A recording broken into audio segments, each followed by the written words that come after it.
എല്ലാവർക്കും ചാരമടുക്കളയിലേക്ക് സ്വാഗതം. അപ്പോൾ ഞാൻ ഇന്ന് ഉണ്ടാക്കാൻ പോകുന്നത് എല്ലാവർക്കും വളരെയധികം ഇഷ്ടപ്പെട്ട ഒരു പലഹാരമാണ് ഉണ്ണിയപ്പം. ഇത് വളരെ സിമ്പിൾ ആണ് ഉണ്ടാക്കാൻ, കുറച്ച് ഇൻഗ്രീഡിയൻസ് മാത്രം മതി. അപ്പോൾ നമുക്കിത് വേഗം എങ്ങനെ ഉണ്ടാക്കണേന്ന് നോക്കാം. അതിന് മുൻപായിട്ട് നിങ്ങൾ ഇതുവരെ എൻ്റെ ചാനൽ സബ്സ്ക്രൈബ് ചെയ്തിട്ടില്ലെങ്കിൽ ഒന്ന് വേഗം സബ്സ്ക്രൈബ് ചെയ്യുക. അതുപോലെ തന്നെ തൊട്ടടുത്തൊരു ബെല്ലൈക്കൺ ഉണ്ടാവും, അതുകൂടെ നെക്കി കൊടുത്താൽ മാത്രമേ എൻ്റെ നോട്ടിഫിക്കേഷൻസ് അപ്പം നിങ്ങൾക്ക് കിട്ടുകയുള്ളൂ. അതുപോലെ എല്ലാ വീഡിയോസും നിങ്ങൾക്ക് കാണാനും സാധിക്കുകയുള്ളൂ. അപ്പോൾ നിങ്ങൾ വേഗമായി ചെയ്യുക. അതുപോലെ തന്നെ ഈ റെസിപ്പി ഇത് ഷെയർ ചെയ്ത് കൊടുക്കാനും ലൈക്ക് ചെയ്യാനും കമൻറ്റ് ചെയ്യാനൊന്നും മറക്കരുത്. അപ്പം ഞാൻ വേഗം വീഡിയോ തുടങ്ങുകയാണ്. അപ്പം ഞാൻ 2 കപ്പ് അരിക്കാണെന്ന് ഉണ്ണിയപ്പം ഉണ്ടാക്കി കാണിക്കുന്നത്. അപ്പം ഞാൻ പച്ചരിയാണത് ഒരു 4 മണിക്കൂർ നേരം വെള്ളത്തിലിട്ട് നന്നായി കഴുകിയിട്ട് ഇപ്പോൾ വാരിയെടുത്ത് വെച്ചിരിക്കുന്നതാണ്. അതുപോലെ തന്നെ ഞാൻ 2 കപ്പ് എന്ന് പറയുന്നത് 250 ml കപ്പിന് 2 കപ്പാണ്. അപ്പോൾ അതിന് നമ്മൾ എടുക്കുന്ന വെള്ളം എന്ന് പറയുന്നത് 300 ഗ്രാം വെള്ളമാണ് എടുക്കേണ്ടത്. ഞാനിപ്പോൾ കുറച്ച് വെള്ളം കൂടെ ചേർത്ത് നന്നായി ഉരുക്കി അരിച്ചെടുത്ത് വെച്ചിട്ടുണ്ട്. പിന്നെ നമുക്ക് വേണ്ടത് പഴമാണ്. ഞാനിവിടെ മൈസൂർ പൂവൻ പഴമാണ് എടുത്തിരിക്കുന്നത്, ചെറുപഴമാണ് എടുക്കേണ്ടത്. അപ്പോൾ ഇപ്പോൾ 2 എണ്ണം എടുത്തിരിക്കുന്നത്, ഒരു അത്യാവശ്യം വലുപ്പമുള്ളതാണ് 2 എണ്ണം എടുത്തിട്ടുണ്ട്. ചെറുതാണെങ്കിൽ 3 എണ്ണം വരെ എടുക്കുക. അതുപോലെ തന്നെ മൈദ വേണം, ഒരു 2 ടേബിൾ സ്പൂണോളം മൈദ എടുത്തിട്ടുണ്ട്. ഓപ്ഷനിലാണ്, വേണമെങ്കിൽ മാത്രം ഇട്ടാൽ മതി. മൈദ ഉപയോഗിക്കുമ്പോൾ നല്ലൊരു സോഫ്റ്റ്നെസ് കിട്ടും, അതിന് വേണ്ടിയിട്ടാണ് മൈദ ഉപയോഗിക്കണേ. പിന്നെ നമുക്ക് ഏലക്ക പൊടിച്ചത് വേണം, അതിപ്പോൾ ഒരു ടീസ്പൂണോളം ഏലക്ക പൊടിച്ചതുണ്ട്.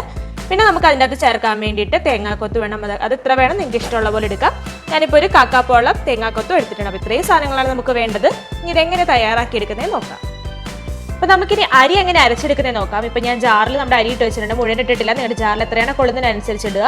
ഇനി അതിൻ്റെ അകത്തേക്ക് നമ്മളിപ്പോൾ ഉരുക്കി വെച്ചിരിക്കുന്ന വെള്ളം ഒഴിച്ചു കൊടുക്കുക. അപ്പോൾ നമ്മൾ വെള്ളം കൂട്ടിയിട്ടല്ല അരച്ചെടുക്കുന്നത്, ഈ വെള്ളത്തിൻ്റെ ഇത് ഉപയോഗിച്ചിട്ട് തന്നെയാണ് അരച്ചെടുക്കുന്നത്. അപ്പോൾ അരയ്ക്കാൻ നേരത്തതുപോലെ ശ്രദ്ധിക്കേണ്ടത് ഒത്തിരി നന്നായിട്ട് അരഞ്ഞു പോകണ്ട, കുറച്ച് തരിതരിപ്പോട് കൂടി വേണം അരച്ചെടുക്കാൻ വേണ്ടിയിട്ട്. നമ്മുടെ റവയൊക്കെ കിടക്കില്ല, അതുപോലെ അരിഞ്ഞു കിട്ടിയാൽ മതിയാവും. അപ്പോൾ നമുക്കിനി ഇതൊന്ന് അരച്ചെടുക്കാം. നമ്മുടെ ആദ്യത്തെ ബാച്ച് അരി ഇപ്പം ഞാൻ അരച്ചെടുത്തിട്ടുണ്ട്. ഇതാണ് ഇപ്പോൾ എൻ്റെ കൺസിസ്റ്റൻസി എന്ന് പറയുന്നത്. നമ്മളിപ്പോൾ ആദ്യത്തെ പകുതി വെള്ളം ഒഴിച്ചിട്ടുണ്ടായിരുന്നുള്ളൂ. അപ്പോൾ ഇതാണ് തരിതരിപ്പ് എന്ന് ഞാൻ പറഞ്ഞത്. ഒത്തിരി നൈസായിട്ട് അരഞ്ഞിട്ടില്ല, ഇത്രയും തരിയോടുകൂടിയാണ് അരച്ചെടുത്തിരിക്കുന്നത്. ഇത് നമുക്കിനി ഒരു പാത്രത്തിലേക്ക് ഒഴിച്ച് വെച്ചിട്ട് അടുത്ത ബാച്ചും കൂടെ നമുക്കിതുപോലെ അരച്ചെടുക്കാം. ബാക്കിയുള്ള അരിയും വെള്ളവും കൂടെ ചേർത്ത് അരയ്ക്കണം. അത് അരഞ്ഞൊരു പകുതി അരവായതിനു ശേഷം മാത്രമാണ് നമ്മൾ അതിൻ്റെ അകത്തേക്ക് പഴമൊക്കെ ചേർത്ത് കൊടുക്കുന്നത്. അപ്പോൾ ഇതാദ്യം നമുക്കൊന്ന് അരയ്ക്കാം.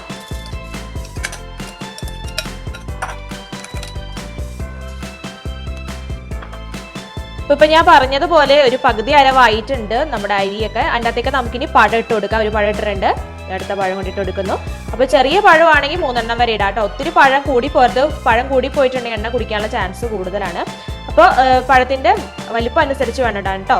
ഇനി നമുക്ക് ഇതിൻ്റെ അകത്തേക്ക് നമ്മൾ എടുത്ത് വെച്ചിരിക്കുന്ന മൈദയും കൂടെ ഒന്ന് ചേർത്ത് കൊടുക്കാം. അപ്പോൾ നിങ്ങൾ അടിക്കാൻ നേരത്ത് വെള്ളം ഇച്ചിരി കുറവാന്ന് തോന്നുകയാണെങ്കിൽ കുറച്ച് മാത്രം വെള്ളം ചേർത്ത് കൊടുക്കുക. അതുപോലെ ഒരു കാര്യം കൂടി ഞാൻ പറയാൻ മറന്നുപോയിരുന്നു. നമ്മൾ വെള്ളം ഒഴിക്കുന്ന സമയത്ത് വെള്ളത്തിന് ഒരു ചെറു ചൂടുണ്ടാവണം. എന്ന് വെച്ചാൽ ഒത്തിരി ചൂട് കൂടി പോകരുത്, ഒരു ചെറിയ ചൂടോട് കൂടി വേണം വെള്ളം ഒഴിച്ച് നമുക്ക് അടിച്ചെടുക്കാൻ വേണ്ടിയിട്ട് കേട്ടോ. ഇതിൻ്റെ അകത്തേക്ക് ഒരു നുള്ളു ഉപ്പും കൂടെ നമുക്ക് ചേർത്ത് കൊടുക്കണം. എന്നിട്ട് നമുക്ക് നന്നായിട്ട് ഇനി അടിച്ചെടുക്കാം. നമ്മുടെ 2ാമത്തെ ബാച്ചും അടിച്ചു കഴിഞ്ഞിട്ടുണ്ട്. നമുക്കത് നമ്മുടെ മറ്റേലേക്ക് മിക്സ് ചെയ്ത് കൊടുക്കാം. ഇനി നന്നായിട്ട് ഇളക്കി യോജിപ്പിക്കണം. അതുപോലെ തന്നെ നമ്മൾ ഏലക്കായും ജീരകവും എടുത്ത് വെച്ചിരിക്കുന്നതും കൂടെ ഈ സമയത്ത് ചേർത്ത് നന്നായിട്ട് ഇളക്കി വെക്കണം. എന്നിട്ട് നമുക്കിതൊരു അരമണിക്കൂർ നേരമാണ് പുളിപ്പിക്കാൻ വെക്കുന്നത്. ഒത്തിരി നേരം ഒന്നും പുളിപ്പിക്കാൻ വെക്കേണ്ട ആവശ്യമില്ല. അങ്ങനെ വെച്ചിട്ടുണ്ടെങ്കിൽ നമ്മൾ ചുടാൻ നേരത്ത് വല്ലാതെ ഇങ്ങനെ പൊട്ടി പോകാനുള്ളൊക്കെ ചാൻസ് ഉണ്ട്. അപ്പോൾ അരമണിക്കൂർ തന്നെ ധാരാളമാണ്. അപ്പോൾ അത്രയും നേരം മാത്രം വെച്ചാൽ മതി. ഇപ്പോൾ ഇലക്കിയിട്ട് കൊടുത്തിട്ടുണ്ടെങ്കിൽ നമുക്ക് നന്നായിട്ട് ഇളക്കി യോജിപ്പിക്കണം. അതുപോലെ തന്നെ നമുക്കിനി അടുത്ത തേങ്ങാക്കൊത്ത് ചേർക്കേണ്ടത് നെയ്യിലൊന്ന് വറുത്തിട്ടാണ് ചേർക്കണം. നമുക്ക് ചുടാനാവുമ്പോഴത്തേക്ക് നമുക്കത് ചേർത്ത് കൊടുക്കാമേ. ഇതിപ്പോൾ നന്നായി ഇളക്കി യോജിപ്പിച്ചിട്ടുണ്ട്. അപ്പോൾ നമുക്കിത് പുളിപ്പിക്കാൻ വെക്കാം അരമണിക്കൂർ നേരം. അരമണിക്കൂർ ആവാനായിട്ടുണ്ട്. അപ്പോഴത്തേക്കും നമുക്ക് നമ്മുടെ തേങ്ങയും കൂടി ഇതിനകത്തേക്ക് വറുത്ത് ചേർക്കണം. അപ്പോൾ അതിനകത്തേക്ക് വേണ്ടി ഞാൻ നെയ്യാണ് ഒഴിക്കണത്. 1 ടേബിൾ സ്പൂണോളം നെയ്യ് ഒഴിച്ചു കൊടുക്കുന്നുണ്ട്. അതിൽ നമുക്ക് തേങ്ങ നന്നായിട്ട് ബ്രൗൺ കളർ ആവുന്നവരെ വറുത്തെടുക്കുക. എന്നിട്ട് നമ്മുടെ മാവിലേക്ക് ചേർത്ത് കൊടുക്കണം. ഈ സമയം നമുക്ക് അപ്പുറത്ത് നമ്മുടെ എണ്ണയും കൂടെ അടുപ്പത്തേക്ക് വെച്ചേക്കാവേ. എണ്ണ ചൂടായി വന്നപ്പോഴത്തേക്ക് ഞാൻ എൻ്റെ അകത്തേക്ക് തേങ്ങ ഇട്ട് കൊടുത്തിട്ടുണ്ട് കേട്ടോ. അപ്പോൾ നമുക്ക് നന്നായി ബ്രൗൺ കളർ ആവുന്നത് വരെ ചെറു തീയിലിട്ടിട്ട് ഇളക്കി നമുക്കൊന്ന് വറുത്ത് നന്നായിട്ട് എടുക്കാം. ഇതിപ്പോൾ നന്നായിട്ട് ബ്രൗൺ കളറായിട്ട് മൂത്ത് വന്നിട്ടുണ്ട്. ഈ ചൂടാറിയതിന് ശേഷം മാത്രമേ നമ്മുടെ മാവിലേക്ക് ഇത് ഒഴിക്കാവുള്ളൂ. അപ്പോൾ അതൊന്ന് തണുക്കട്ടെ. അപ്പോഴത്തേക്ക് ഞാനിവിടെ നമ്മുടെ ഉണ്ണിയപ്പച്ചട്ടി അടുപ്പത്ത് വെച്ചിട്ടുണ്ട് കഴുകിയിട്ട്. അപ്പോൾ അതിനകത്ത് വെള്ളമൊക്കെ നന്നായി വറ്റി വന്നു. ഞാൻ അതിൻ്റെ അകത്തേക്ക് നമ്മുടെ എണ്ണ ഒഴിച്ചു കൊടുക്കാം. അപ്പോൾ നമ്മൾ എണ്ണ എങ്ങനെ ഒഴിക്കുന്നതെന്ന് എല്ലാവർക്കും അറിയാമെന്ന് വിചാരിക്കുന്നു. നിറച്ച് എണ്ണ ഒഴിക്കണം.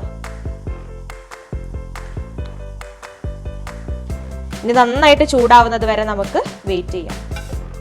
തേങ്ങ ഇപ്പോൾ നന്നായിട്ട് തണുത്തിട്ടുണ്ട്. ഞാനിപ്പോൾ മാവിലേക്ക് ചേർത്ത് ഇളക്കി നമുക്ക് നന്നായിട്ട് യോജിപ്പിച്ചെടുക്കാം.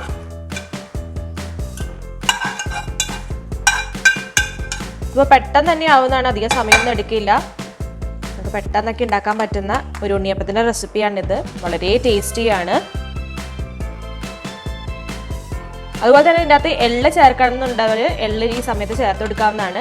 ഞാൻ ഇതിൻ്റെ അകത്ത് ഇപ്പോൾ എള്ളൊന്നും ഉപയോഗിക്കുന്നില്ല, അത് ഓപ്ഷനിലാണ്. നിങ്ങൾക്ക് ഇഷ്ടമുണ്ടെന്നുണ്ടെങ്കിൽ എള്ള് ഈ സമയത്ത് ചേർത്ത് കൊടുക്കൂ കേട്ടോ. നന്നായിട്ട് മിക്സ് ചെയ്തിട്ടുണ്ട്. നമുക്കിനി ഈ മാവ് നമുക്ക് ഒഴിച്ചു കൊടുക്കാം. എണ്ണ നന്നായി തിളച്ചിരിപ്പുണ്ട്. ഒത്തിരി ചൂട് കൂടി പോവരുത് എണ്ണയ്ക്ക്, ഒരു മീഡിയം ഫ്ലെയിം ഉണ്ടാവാൻ പാടുള്ളൂ. ഒത്തിരി തിളച്ച് പോയിട്ട് പെട്ടെന്ന് ഒഴിക്കുമ്പോൾ തന്നെ കരിഞ്ഞു പോകും. അപ്പോൾ ഒരു 3/4 ഭാഗത്തോളം വേണം നമ്മുടെ മാവ് ഒഴിച്ചു കൊടുക്കാൻ വേണ്ടിയിട്ട്. ഒരു സൈഡ് ആയപ്പോഴത്തേക്കും ഞാൻ മറിച്ചിട്ടുണ്ട്. കണ്ട് എല്ലാം ഒരുപോലെ വന്ന് കിട്ടിയിട്ടുണ്ട്. അപ്പോൾ നിങ്ങൾ നോക്കി ചെയ്യുക. അപ്പോൾ വളരെ എളുപ്പമാണിത്. ഇപ്പം നന്നായി തിളക്കണം. അപ്പോൾ തീ അഡ്ജസ്റ്റ് ചെയ്ത് വെക്കാൻ ശ്രമിക്കണം. ചൂട് കൂടുവാണെങ്കിൽ തീ കുറച്ച് വെക്കാം. ചൂട് കുറഞ്ഞു പോകുന്നുണ്ടെന്ന് തോന്നിയാൽ തീ കൂട്ടിയും വെക്കാൻ ശ്രദ്ധിക്കണേ. അപ്പോൾ ഇനി നല്ല ഉണ്ണിയപ്പത്തിൻ്റെ കളർ വരുമ്പോഴത്തേക്ക് ഒന്നും കൂടെ തിരിച്ചു ഇട്ട് കൊടുത്ത് നമുക്ക് റെഡിയാക്കി എടുക്കാം. ഉണ്ണിയപ്പം ചുടുന്ന സമയത്ത് ഒരു കാര്യം കൂടെ പ്രത്യേകം ശ്രദ്ധിക്കാനുണ്ട്, ഇതിൻ്റെ അകത്ത് ഒഴിക്കുന്ന എണ്ണ. അപ്പോൾ നമ്മൾ ഓരോ പ്രാവശ്യം ചുട്ട് കഴിയുമ്പോൾ ഇതുപോലെ എണ്ണ ചിലതിൽ കുറവും ചിലതിൽ കൂടുതലായിരിക്കും. അപ്പോൾ ഇങ്ങനെ അഡ്ജസ്റ്റ് ചെയ്ത് ഒഴിച്ചു കൊടുത്തുകൊണ്ടിരിക്കുക. അതുപോലെ തന്നെ ചിലപ്പോൾ എണ്ണ കുറഞ്ഞു പോകാൻ ചാൻസ് ഉണ്ട്. ഇപ്പോൾ ഞാനൊരു 3-4 പ്രാവശ്യം എടുത്ത് കഴിഞ്ഞു. അപ്പോൾ എണ്ണ തീരെ കുറവാണ്. അപ്പോൾ ഞാൻ കുറച്ചും കൂടി എണ്ണ ഒഴിച്ചു കൊടുക്കുന്നുണ്ട്. ഇങ്ങനെ എണ്ണ ഒഴിച്ചു കൊടുക്കുമ്പോൾ ആ എണ്ണയും കൂടെ നന്നായി ചൂടായതിന് ശേഷം വേണം അടുത്ത ട്രിപ്പ് ഒഴിച്ചു കൊടുക്കാൻ വേണ്ടിയിട്ട് കേട്ടോ. അല്ല നിങ്ങൾ ഒത്തിരിയൊക്കെ ഉണ്ടാക്കുന്നുണ്ടെന്നുണ്ടെങ്കിൽ വേറൊരു പാത്രത്തിൽ എണ്ണ ചൂടാക്കി വെക്കുവാണെങ്കിൽ അതിൻ്റെ അകത്ത് പെട്ടെന്ന് എടുത്ത് ഒഴിക്കാവുന്നതുമാണ്. ഇതിപ്പോൾ അതിൻ്റെ ആവശ്യമൊന്നും ഉണ്ടാവില്ല. പിന്നെ നമ്മൾ ഒഴിച്ചു കൊടുത്തിട്ട് നന്നായിട്ടൊന്ന് ചൂടാക്കിയിട്ട് നമുക്ക് അടുത്ത ബാച്ച് ഒഴിച്ചു കൊടുക്കാം.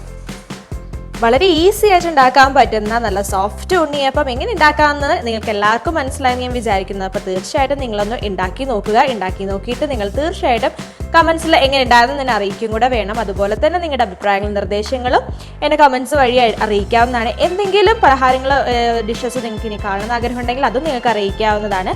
അപ്പോൾ അടുത്ത ദിവസം ഞാൻ പുതിയൊരു ഡിഷുമായിട്ട് വരും. അതിന് മുൻപായിട്ട് നിങ്ങൾക്ക് ഈ വീഡിയോ ഇഷ്ടപ്പെട്ടിട്ടുണ്ടെങ്കിൽ ലൈക്ക് ചെയ്യുക. അതുപോലെ തന്നെ സബ്സ്ക്രൈബ് ചെയ്യുകയും കമൻറ്റ് ചെയ്യുകയും ഷെയർ ചെയ്യുകയും ചെയ്യാൻ മറക്കരുത്. അപ്പോൾ അടുത്ത ദിവസം ഞാൻ പുതിയ ഡിഷുമായി വരുന്നവരെ എല്ലാവർക്കും ബൈ ബൈ.